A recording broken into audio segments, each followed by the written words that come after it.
Queridos amigos cibernautas, el día de hoy le doy la bienvenida al profesor Antonio Álvarez Mesta en este día viernes, profesor, y que, bueno, pues el día de hoy nos tiene un tema bastante interesante, pero primero, antes de entrar en materia, ¿cómo se encuentra el día de hoy, profesor? Bien, a las carreras, por eso vine, no tuve oportunidad de grabar mi participación, que disfruto mucho grabar para participar en este espacio informativo que tiene mucha audiencia amable, generosa, pero aquí estamos en vivo y me preguntan que de qué va a hablar y ahorita que saludé a mi admirado amigo, el doctor Silvestre Falla, él empezó a hablar de Diego Rivera.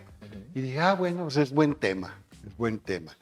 Mire, existe algo que se llama logomaquia. ¿Qué es la logomaquia? Por ejemplo, ve la palabra tauromaquia, que es un sinónimo de corridas de toros, que en realidad incluye otras suertes, no solo la estricta corrida de toros. Logomaquia sería una discusión por conceptos y por palabras. Y a la gente nos gusta discutir. Parece que la discrepancia, que la divergencia es consustancial al ser humano. Y muchas veces lo llevamos al encono personal y al franco conflicto. Hubo una serie de grandes artistas visuales en el México de mediados del siglo XX, y entre ellos, por ejemplo, se destacan los tres grandes del muralismo mexicano: José Clemente Orozco, David Alfaro Siqueiros y Diego Rivera. Los tres se identificaron con el pueblo y, siendo muy duchos, expertos en el arte pictórico, pudiéndose dedicar a la obra de caballete, ya sea en óleo o en acuarela o cualquier otra técnica, prefirieron las paredes. ¿Por qué? Porque el objetivo era que gran cantidad de personas vieran sus pinturas. Si estuvieran en edificios públicos, el acceso iba a estar garantizado y el pueblo se iba a educar con pasajes de la historia nacional, o interpretaciones muy de ellos, de José Clemente Orozco, de David Alfaro Siqueiros, de Diego Rivera. Los tres fueron de izquierda, se oponían a un sistema social que consideraron injusto. Y sobre todo, David Alfaro Siqueiros y Diego Rivera estuvieron dispuestos a todo por apoyar la causa de la izquierda. En el momento en que ellos vivieron, existía la Unión de Repúblicas Socialistas Soviéticas y el timonel, la persona al mando, fue José Stalin, que se hizo el poder absoluto en la Unión Soviética de 1929, aunque desde años antes tenía mucho poder, hasta el momento de su muerte en 1953. Era el padre de los pueblos, el padre de las nacionalidades. Y le decían, así como a Lázaro Cárdenas, en algunas regiones de México le decían el Tata, a Stalin le decían el padrecito, no como sinónimo de un pequeño sacerdote, sino como papá, como padre, como progenitor.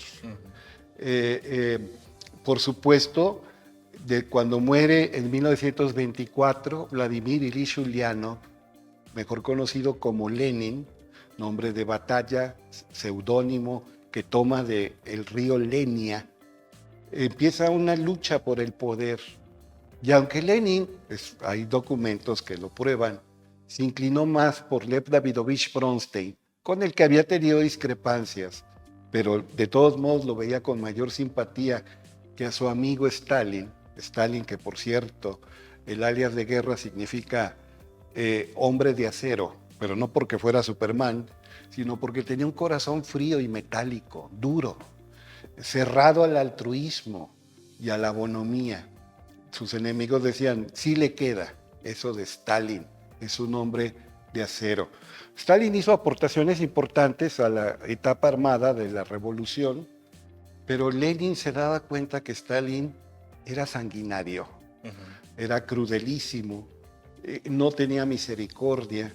Y él decía, él está bien para apoyar en cuerpos militares o policíacos, pero no para estar al frente del Politburó, no para encargarse en una función protagónica del Comité Central del Partido Comunista de la Unión Soviética. Él no puede ser el gobernante.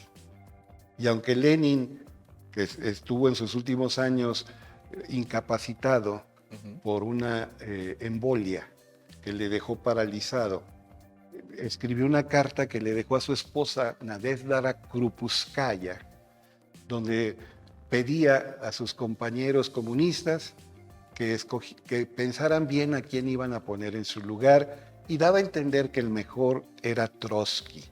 Trotsky es el apellido de un celador con el que convivió en sus años en Siberia, Lev Davidovich Bronstein, y lo toma como alias de guerra, así como Doroteo Arango tomó como alias Francisco Villa, claro, que fue un personaje que sí existió y con el que convivió Doroteo Arango. Pero estaba hablando de Diego Rivera. Diego Rivera tenía el don de la palabra.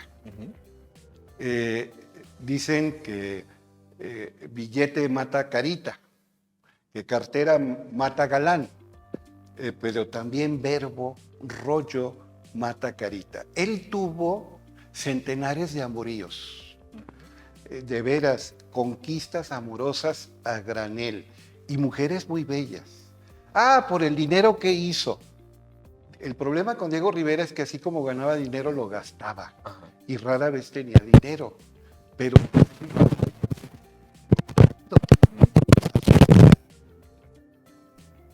era un galán y tuvo un montón de mujeres hermosas. En París, por ejemplo, la rusa Ángeles Belov hasta lo mantuvo, y él le sacó dinero para regresar a México, en la inteligencia que tan pronto se estableciera, iba a mandar por ella. Decía, no te preocupes si tardo semanas en comunicarme. Ya sabes que el gobierno no me quiere por ser comunista. Tengo que moverme con sigilo. Pero no pasaron semanas, pasaron meses. Y Diego Rivera, nada que se comunicaba.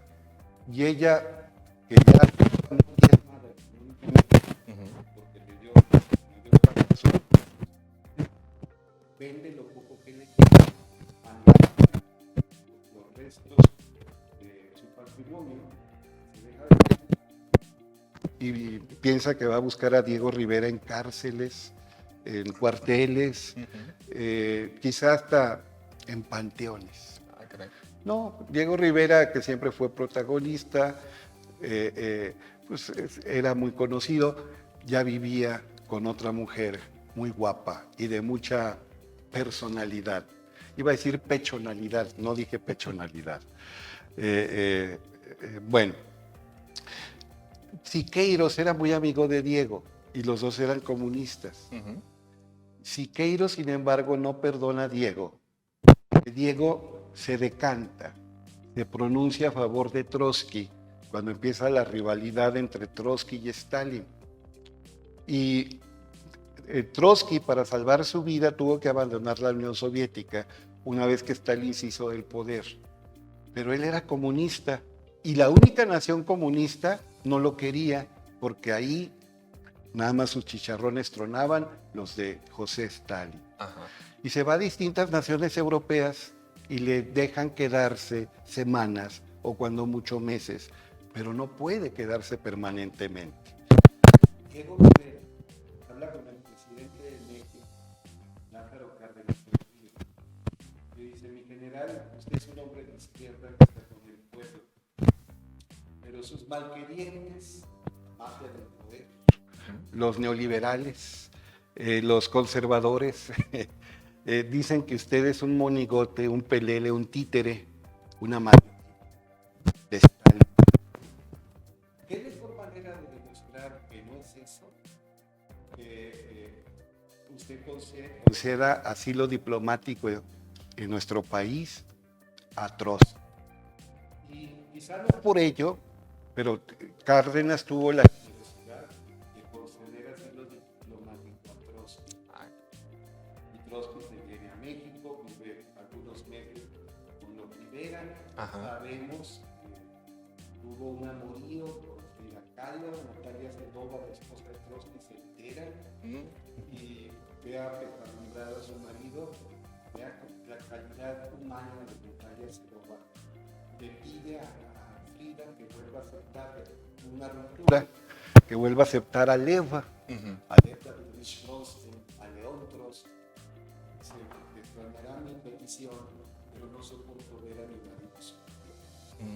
¿Qué mujeres? Sí, claro. Estoy bromeando, pero esto es cierto. Esa petición se le hizo Natalia Sedova a Frida Kahlo. Bueno, así muy rápido, Stalin no podía permitir que Trotsky siguiera viviendo, máxime cuando ya había encabezado la Cuarta Internacional. Y había gente de izquierda que se inclinaba por el trotskismo. Y aunque tenía muy buen equipo de seguridad, un destacamento armado entra al búnker de Trotsky, que por entonces no era como Rivera, dispara ráfagas de metralleta en la cama que se supone que ocupaba Trotsky con su esposa Natalia Sedova. Trotsky era todo menos tonto y él como militar estuvo al frente del ejército rojo. ¿Y quién iba en ese destacamento? Siqueiros. Siqueiros encabezó el destacamento y eso provocó su arresto y estuvo en la cárcel mucho tiempo. De hecho, Julio Scherer García, el periodista de Excelsior y de Proceso, lo visita varias veces y surge un libro que se llama La piel y la entraña, que son entrevistas a Siqueiros. Y Rivera, aunque estaba enemistado ya con Trotsky porque se enteró de los amoríos de Frida con León Trotsky, siguió siendo trotskista. Los dos comunistas, pero en grupos distintos, con enfoques diferentes.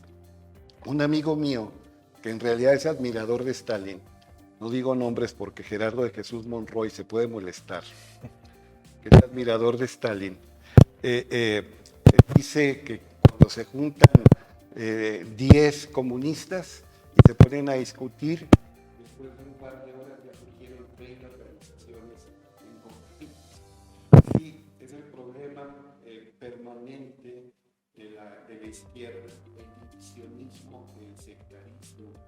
Siempre se ha dado luchas internas entre diversos sectores de la izquierda.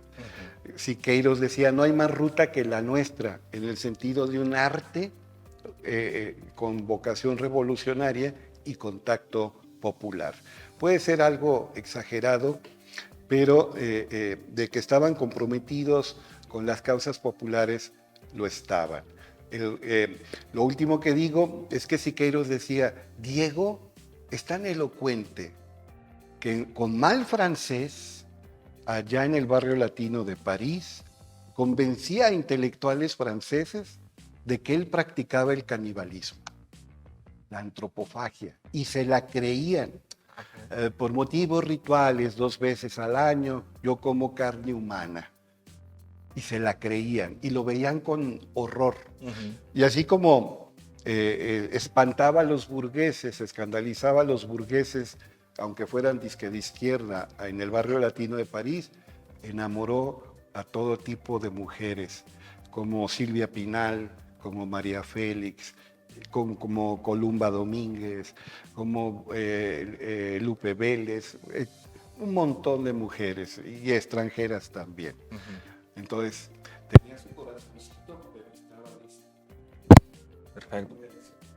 Y claro que sí, en esta valiosa aportación, pues bueno, siempre yo les menciono en los programas que aprendemos algo que quizás no sabíamos o que teníamos muy rezagado dentro de nosotros, y el día de hoy le quiero agradecer muchísimo, profesor. Agradezco al individuo que está ahí sentado. Por supuesto, también al doctor Silvestre Falla, que pues bueno, tuvo que estar en la intervención de esta tan valiosa aportación que el día de hoy el profesor pues nos tiene aquí en la sección de Primero la Palabra. Profesor, le agradecemos muchísimo y por supuesto con mucho gusto lo esperamos, o esperamos su colaboración el próximo viernes. Esperemos que sí.